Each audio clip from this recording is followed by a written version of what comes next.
बिस्मिल्लाहिर्रहमानिर्रहीम। अस्सलाम वालेकुम। मैं हूं कैसर अहमद राजा। उम्मीद है आपकी तबीयत बिल्कुल ठीक होगी। ज़फ़र हेरिटेक आम तौर पे सवालात की सूरत में इबहम और शकूक डालता रहता है लोगों के दिलों में, और इम्प्लाई ये करने की कोशिश करता है कि देखो इस्लाम एक गलत मज़हब है और उसके पास ठीक इन्फॉर्मेशन है। वो इन्फॉर्मेशन क्या है? ह्यूमनिज़म है। ख़ुद को वो एक ह्यूमनिस्ट कहता है। तो अगरचे उसके सवालों के जवाब हम देते रहते हैं, लेकिन इट्स इनफ कि कब तक हम ऐसी फ़जूल चीज़ों के जवाब देते रहें जिसमें ना कोई हवाला होता है, ना ही कोई सच्चाई होती है, और ना ही कभी उसको जवाब जब दिया जाए तो आगे से वो काउंटर करता है कि नहीं, आपने यहाँ से बात गलत कही है। Because all what he wants is के इस्लाम के ख़िलाफ़ झूठ बोलते रहो और पैसा कमाते रहो। लेकिन like I said, enough is enough. आज मैं पूछना चाहूँगा ज़फ़र हेरिटिक से 3 सवालात ह्यूमनिज़्म पे, एंड लेट्स सी कि उसको ये जवाब आते हैं या नहीं आते हैं। जिस आदमी को भी फ़िलासफ़ी की ABC पता है, उसके लिए ये सवालात मुश्किल नहीं होने चाहिए। But then of course the question is कि क्या ज़फ़र हेरिटिक को फ़िलासफ़ी की ABC आती है? So here it goes. Question number 1।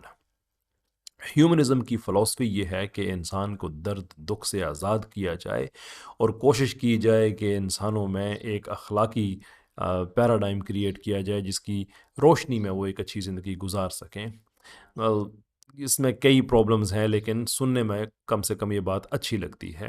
लेकिन अगर ज़फ़र हेरिटिक वाक़ई ही इन ख़यालात को ठीक समझता है कि ऐसा ही होना चाहिए, तो फिर क्या वजह है कि उसकी जो स्पॉन्सरशिप है, जहाँ से उसका पैसा आता है, उनमें अक्सरियत लोग वो हैं जो एग्ज़ैक्टली इस चीज़ के ऑपोज़िट हैं। मिसाल के तौर पे सनातनी उसके सबसे बड़े सपोर्टर्स हैं। प्रोबेबली 99% से ज़्यादा ज़फ़र का पैसा, उसकी व्यूअरशिप सनातनियों से आती है, जबकि हमें पता है कि वारना सिस्टम, कास्ट सिस्टम, देवदासी, यानी कि लाखों लड़कियां 4-4, 5-5 साल की उम्र में उनको एक स्टेटस दे दिया जाता है, जो कि एसेंशली एक प्रोस्टिट्यूशन का है, कि वो भी टीन एज में पहुंचती नहीं है और उनकी फोर्स प्रोस्टिट्यूशन स्टार्ट हो जाती है। और ये ऑल्दो 1988 में आउटलॉ हुआ, लेकिन रिलीजियस प्रोटेक्शन के तहत हो रहा है।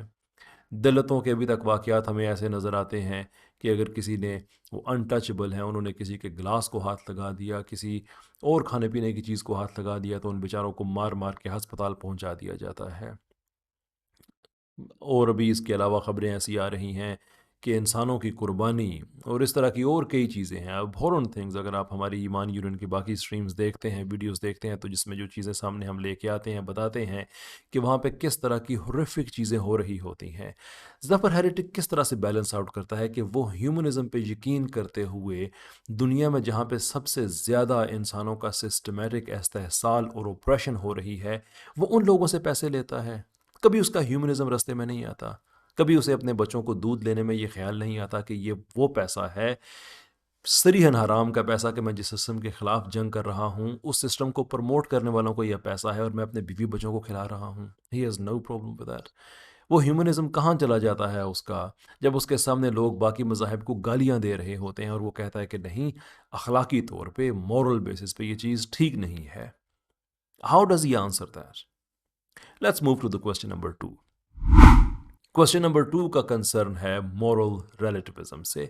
मॉरल रिलेटिविज्म एक अम्ब्रेला टर्म है फ़िलासफ़ीज़ की, जिसका बेसिक आइडिया ये है कि जो मोरालिटी है ये एब्सोल्यूट नहीं होती, बल्कि ये रिलेटिव होती है टू ए कल्चर और टू एन इंडिविजुअल, के एक आम इंसान जो है। बेसिकली अगर आप मेटा एथिक्स के बारे में जानते हैं, तो आपको ये चीज़ पता होगी कि मेटा एथिक्स में जो रिलेटिविज्म का आइडिया है वो ये है कि एक कल्चर, और अगर डीप उसको डीपर लेवल पे डिग करें, तो एक इंडिविजुअल लेवल पे हर आदमी की अपनी अपनी अखलाकियात है। Well, if that is the case, which of course is the case for humanists, तो फिर मुझे क्या ज़रूरत पड़ी हुई है कि मैं किसी की भी बात मानूं?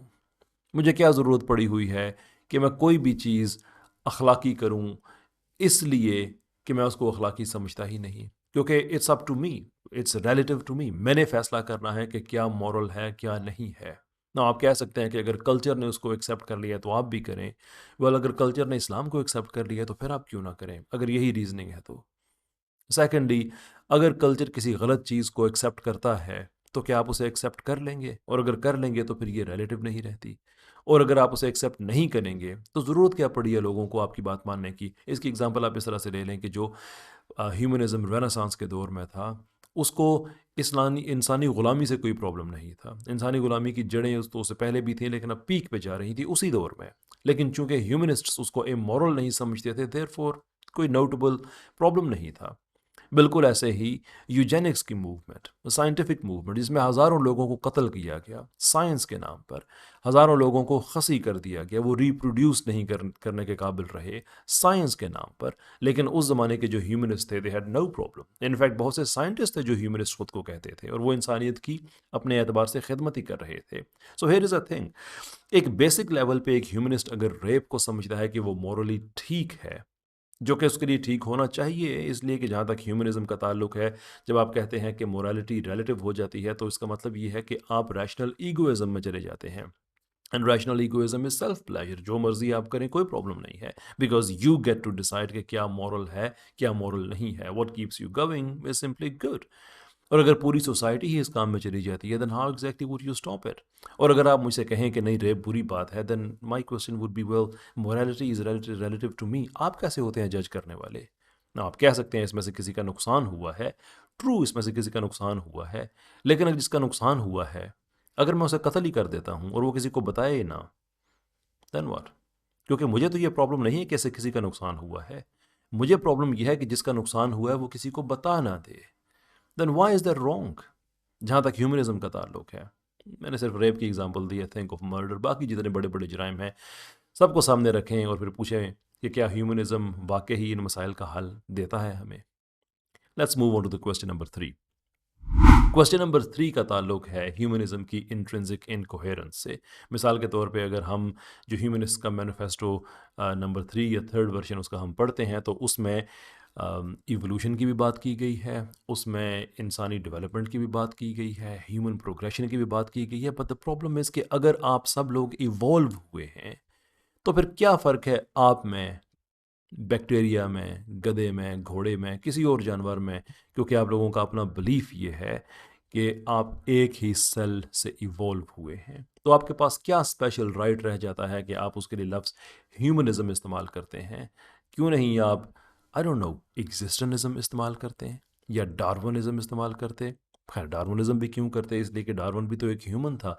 एक ह्यूमन को क्या हक है कि वो बाकी सारी मखलूक़ात के लिए भी ऐसे ही वो टर्म्स इस्तेमाल करे जो हम करते हैं? So what makes you special then? आप में और जानवर में तो कोई फ़र्क है ही नहीं। इट्स जस्ट इवोल्यूशनरी ट्री, उसकी एक शाख पे आप यहाँ पे गिरते हैं, वो कहीं और पे गिरते हैं, but there is no difference, no difference whatsoever. यही वजह है कि आपके रिचर्ड डॉकिंस साहब कहते हैं कि इंसान जो होते हैं ये बस गोश्त के बने रोबोट ही हैं, उसके अलावा तो और कुछ भी नहीं है। Then why even claim humanism? What is so special about you? And if there is nothing special about you, हमें क्या ज़रूरत पड़ी हुई है कि हम किसी भी ह्यूमनिस्ट को सीरियस लें? ना यहाँ पे आप कह सकते हैं कि नहीं, आप एनिमल राइट्स का भी तो ख्याल कर सकते हैं ना। मिसाल के तौर पे मीट ईटिंग छोड़ सकते हैं, राइट, वेजिटेरियन बन सकते हैं, लेकिन उससे मसला हल नहीं होता। इसलिए कि जब आप वेजिटेरियन बनेंगे तो फिर भी आपको सब्ज़ी चाहिए होगी, सब्ज़ी चाहिए होगी तो एग्रीकल्चर चाहिए होगा, एग्रीकल्चर चाहिए होगा तो वहाँ पे मैस लेवल पे स्प्रेज करनी पड़ेंगी। जब वो स्प्रेज करेंगे तो उनसे कई इंसेक्ट्स, चूहे, छोटे जानवर, गुलहरियाँ, स्क्विरल्स वगैरह वो से मरते हैं, सिर्फ आपको फीड करने के लिए, जबकि आपके ख्याल में आप और वो बिल्कुल एक जैसे हैं, कोई फ़र्क ही नहीं है। और जानवरों की खिदमत के लिए तो आप वेजिटेरियन हुए थे, राइट? बड़े ह्यूमनिस्ट वेजिटेरियनिज्म को भी प्रमोट करते हैं। Let's stop it here because it's really becoming comical कि इस कदर फ्लॉड और इस कदर तजादात से भरी हुई फ़िलॉसफी जिस पे खड़े हो के ये आदमी कहता है कि आप खुद सोचें इस्लाम में ऐसा क्या अच्छा है। वाला आप खुद सोचें कि अच्छाई की डेफिनेशन क्या है। मैं आपसे कहता हूँ आप खुद सोचें कि एक ह्यूमनिस्ट के लिए अच्छाई की डेफिनेशन क्या है, गिवन द फैक्ट कि वो इवॉल्व हुआ है। देयर इज़ नथिंग मोरल, और अगर कुछ मोरालिटी है तो वो रिलेटिव है। एंड अबव ऑल, अगर ये दोनों चीज़ें भी साइड पर रखें तो फिर भी शर्म आनी चाहिए एक इंसान को जो खुद को ह्यूमनिस्ट तो कहता है, लेकिन पैसा उनसे लेता है जो एंटी ह्यूमैन प्रैक्टिसेस को रिलीजियस प्रोटेक्शन देते हैं। Thank you.